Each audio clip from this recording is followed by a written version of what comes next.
দেখেন, যেই মানুষটা এতদিন সমালোচনা করছে সে আজকে প্রশংসা করতেছে। সো ভালো কাজ করলে প্রশংসা মানুষ করবেই। ঠিক আছে, এই যে ভালো কাজ করছে, প্রশংসা করছে, সাবাস। আমরা এই ধরনের আহ, মানুষ চাই, এই ধরনের কাজ আমরা সবসময় চাই, যেই কাজটা প্রশংসনীয়। একটা ভালো কাজ করলে অবশ্যই মানুষ, বাংলাদেশের মানুষ, সাধারণ মানুষ সবাই এটাকে অ্যাকসেপ্ট করবে। সরকারকে ধন্যবাদ, পানি মন্ত্রীকে ধন্যবাদ পাংশা ব্যারেজ করার জন্য।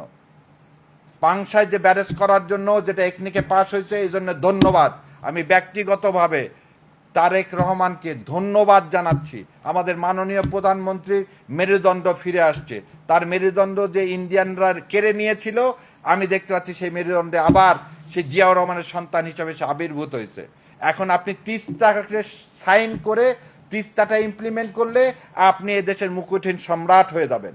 ইতিহাসের পাতায় আপনার নাম লেখা হয়ে যাবে আপনার বাবা মার সাথে সাথে।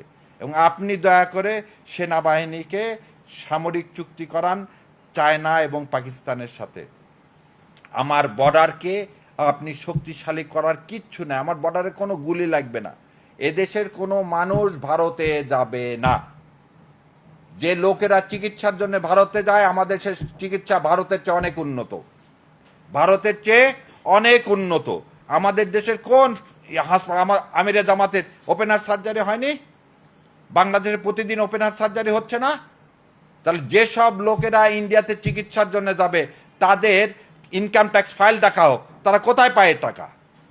ট্যাক্স দেয় না, আবার ইন্ডিয়াতে যা চিকিৎসা করে। এই ইন্ডিয়া প্রীতি এই সব লোকদেরকে, এদেরকেও বন্ধ করতে হবে। এদেশ থেকে কোনো লোক যদি বর্ডার দিয়ে যেতে চায়, কাস্টমসকে অবশ্যই চেক করতে হবে তার ইনকাম ট্যাক্স ফাইলে এই টাকা আছে কিনা। এদেশের টাকা এইভাবে নিয়ে যাওয়া চলবে না, বন্ধ করতে হবে। সো বাংলাদেশের কোনো মানুষ আর ইন্ডিয়া যাবে না। আপনি চিকিৎসা ব্যবস্থার জন্য চায়না অনেক কস্ট কম, থাইল্যান্ডে অনেক কস্ট কম।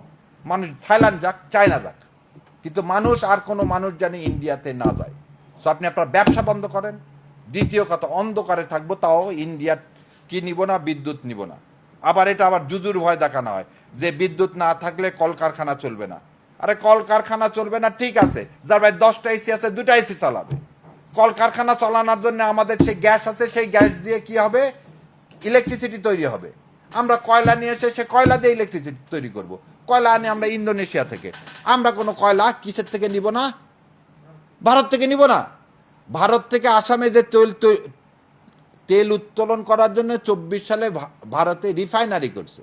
সেই রিফাইনারি কি জন্য করছে জানেন? বাংলাদেশে যাতে তেলটা বিক্রি করা যায়, ওর পচা তেল। আপনি এই তেল নিয়েন না। ভারতের আসামের তেল বিক্রি করার